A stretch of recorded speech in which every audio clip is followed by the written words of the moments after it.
Hello YouTube, I'm Andrew Does Hair. You can find my work on Instagram at Andrew Does Hair. Today I want to do hopefully what is going to be a brief video discussing something called a histogram. Now a histogram is a sort of chart that comes up frequently in photography. And I can tell you in my own experience, my sort of 8 or 9 years now I've been dabbling with photography. For the first few years I absolutely refused to learn about this thing.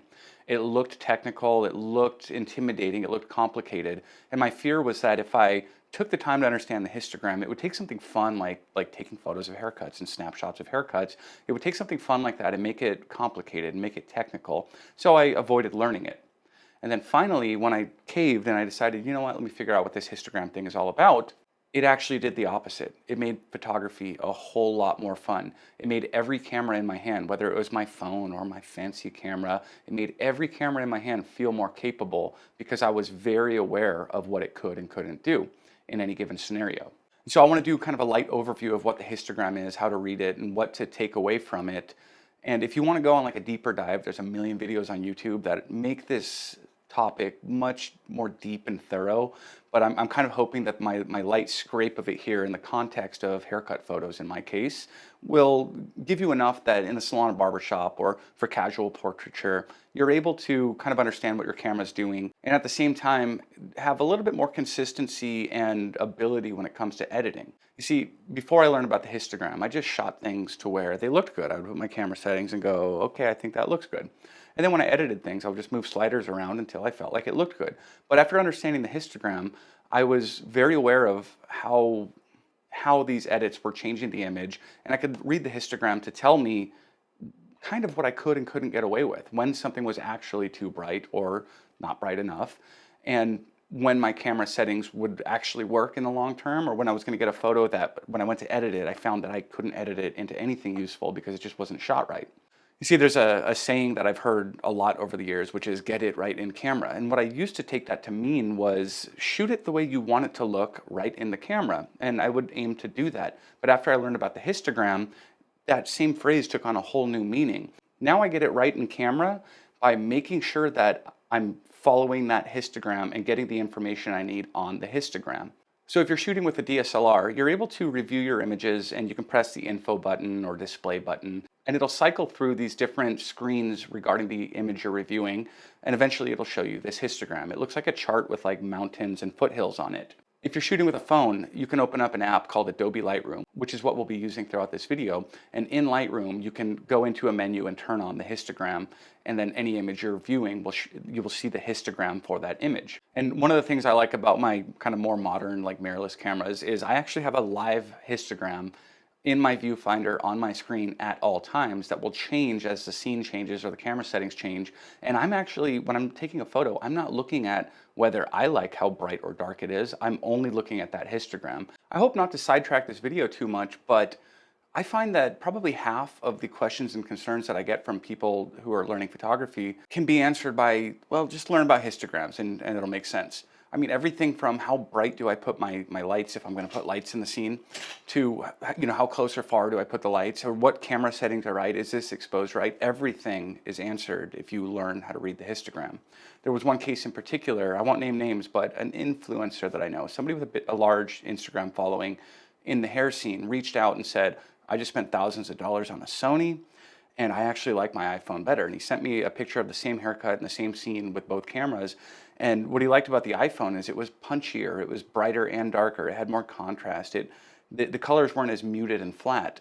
And so he was so concerned that he wasted money on this Sony. The easy answer was, well, just look at your histograms. And when you edit the photos, like the Sony can absolutely do what you like about your iPhone. So I think I mentioned this already, but after learning about this stuff, it made every camera feel more capable. Whether you want something punchy and bright and really clean and airy white with like crisp blacks, or whether you want something kind of soft and muted, whether you want to show more detail like in my shirt here or in my hair, whether you want to hide detail in the skin, when you want to show more detail or hide detail in any kind of way, understanding your histogram is like the key to being able to do that. Throughout the rest of this video, I'm going to be using the Lightroom mobile app to demonstrate some of this.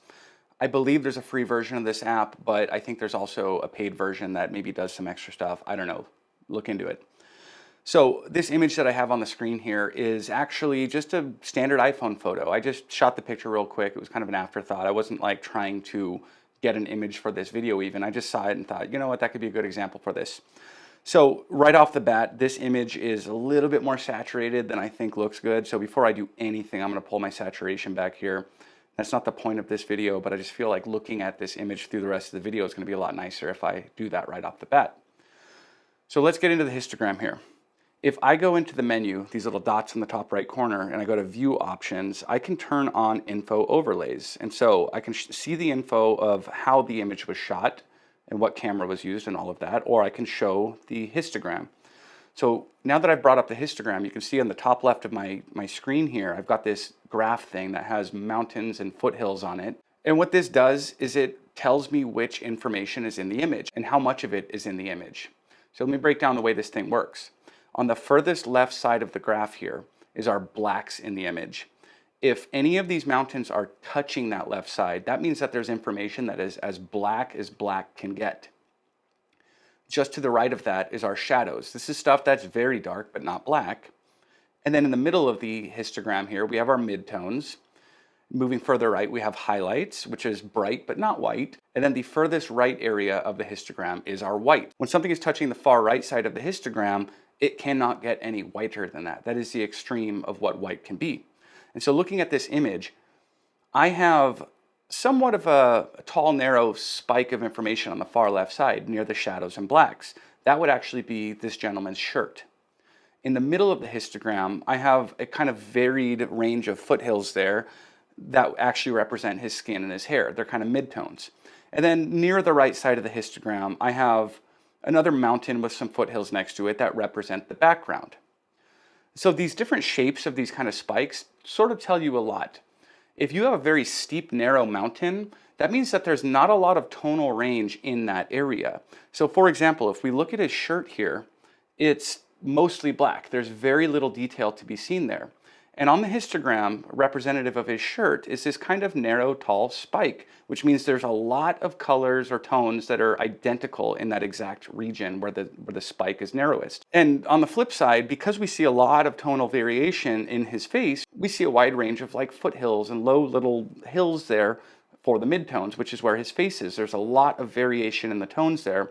And then again, near the top side of the histogram, looking at the whites and highlights of this background here, which is actually a white window shade closed, and we're looking out the window here. There's some sort of foothills there, followed by a mountain spike, saying that, hey, a large portion of this is this same solid white. In all reality, what we're doing when we're editing photos is we're deciding where those mountains we actually want to sit, and whether we want an area of the image to be a mountain or a foothill or a tall, narrow spike that shows very little detail, or a broad, wide range of little spikes that show a lot of detail. So for example, if I go to my exposure sliders here and I start changing the exposure of this image, I can take, using the shadows, that very tall, narrow spike on the far left side, and if I raise the shadows, that tall, narrow mountain is going to turn into a broad range of little foothills. And because I did that, now we see a lot of tonal variation in his shirt. It's no longer just a dark area of blackness. Now we can see every fold and every wrinkle. We can see even some threads in there. So I was able to bring out detail by turning this into this. So all of these exposure-ish sliders that you have in Lightroom or in most editing apps, what you're really doing is you're pushing this information around. If I move the exposure, then everything on the histogram will melt upward or downward, depending on the way that I push it. See, everything sort of moves. When you move the contrast, you're taking the outside edges of the histogram and pushing them apart or pulling them together. Highlights will affect the area in the highlight region and have very little effect on the rest of the histogram. And shadows will do the same on the dark side of the histogram. You'll notice if I move the whites, which is the furthest right information there, then the blacks and the shadows don't move at all. I'm only moving the whites.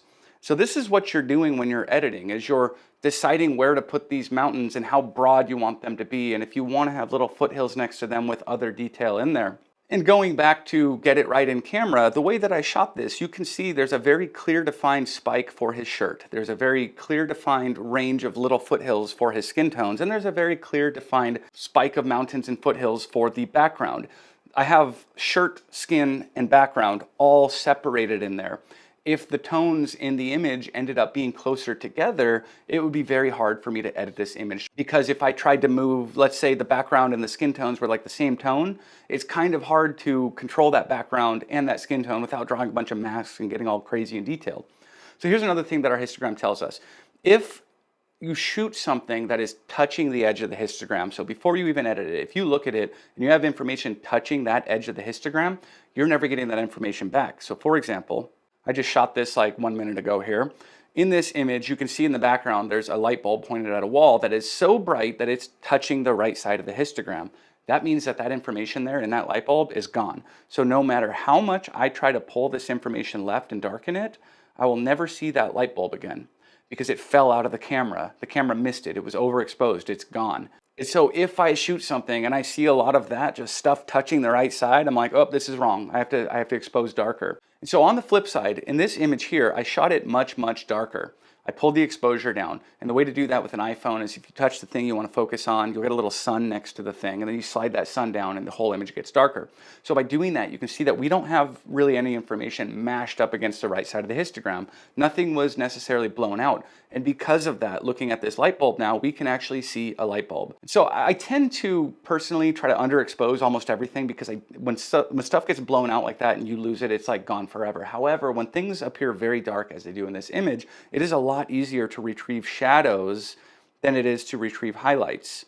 So if I bring my exposure up here, I almost still have full detail in the haircut, and not that I would ever want to do this, but you can see in this case, now I can see the haircut details and I can see the light bulb details. Where in the previous image where it was shot with information falling off the histogram, I'm not going to be able to save that light bulb detail. So if you want to retain the most detail possible in your image, that saying that I said earlier, get it right in camera, watch your histogram and make sure nothing's falling off of either end, and that's getting it right in camera. So I want to show you one final thing with this image here. And I originally, when I started planning this video, it was going to be all about this. And then the more I started thinking about the histogram, I was like, no, the histogram needs to come first. There's a tool called the tone curve that is absolutely massively, critically, helpfully important, like probably the most powerful tool in Lightroom. In editing in general. In fact, most of the time these days when I edit photos, I don't touch these sliders here. I pretty much just go straight to the tone curve. So in the Lightroom mobile app, you can find the tone curve right here. And when you bring this thing up, what it is another sort of graph. And similar to the histogram, what is represented on this graph on the furthest left side is blacks, and then moving right you have shadows, midtones, highlights, and whites. So that's the input value of what is captured in the image. It's darkest on the left to brightest on the right. On the vertical axis of this graph, we have at the bottom blacks, and then moving upward we have shadows, midtones, highlights, and whites.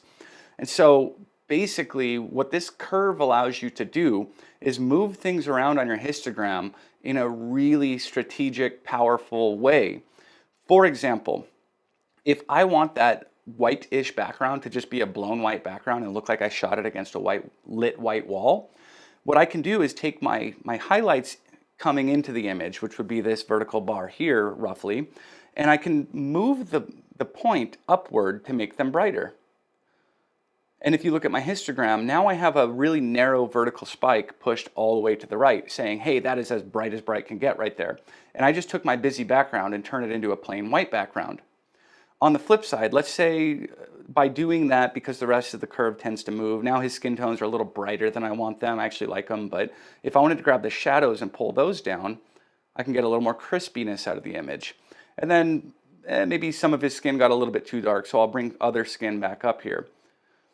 If I wanted to get that kind of muted, soft, chalky black look that's really popular, I could take the black on the lowest left corner of the chart here. If I bring it upward, the blacks aren't as black.